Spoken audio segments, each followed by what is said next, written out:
How's it? I'm Shannon from James Squash, where we help business owners optimize their KPIs, costs, and cash flows for scale and sale. Today, I want to speak about one of the biggest blind spots that exists in businesses, which is trapped cash. You might be sitting on free capital that you need in order to grow. Most businesses think that their growth is limited by external funding.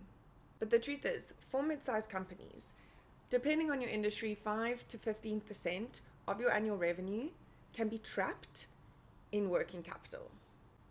Working capital is the operating assets of the business. A lengthy working capital cycle can often be caused by slow-moving stock, customers that are paying too late, or suppliers being paid too early. It's not that the business isn't making money, it's just that cash is not flowing freely. So I had a manufacturing client that had an annual turnover of around 80 million a year, but they constantly felt tight on cash. Which makes sense because we found around 6 million tied up in excess stock and slow paying customers. So what did we do? We tightened customer payment terms. We automated a large part of the process, mainly around invoicing, and we restructured the reorder process so that ordering was now based on demand, not based on human gut feel.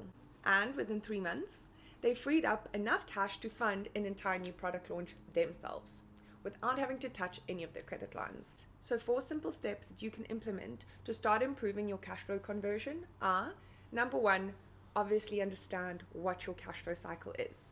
You need to map out how long it takes from that initial purchase to receiving cash in the bank from your sale. A quick win is trying to get cash sooner from your customers. So whether that's tightening up the follow-up procedure or implementing new payment terms, reviewing the current terms that you have with key customers. Is there a reason that some customers should be allowed to pay later than others, and maybe those that aren't as important we can try and bring forward? There's tons of ways that you can get creative with this, and customers are usually more understanding than what you think.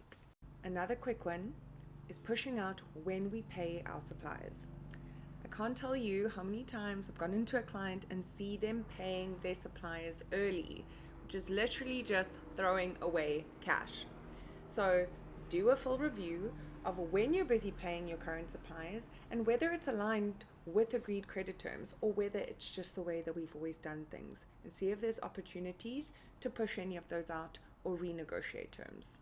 And lastly, all of this means nothing if we're not tracking whether it's making a difference and moving the needle. And so having a rolling cash flow forecast that looks out into the future is probably one of the things that I see missing from most businesses, allowing them to make cash conscious decisions. And so at James Squash, this is what we do. We help businesses visualize and optimize these cycles so that they can fund their growth themselves. So fastest way to grow in 2026 may not be to go and source external capital, but to look inside your own operations and try and use your own capital more intelligently. I'm Shan from James Squash, and this year let's make the business the best that it can be.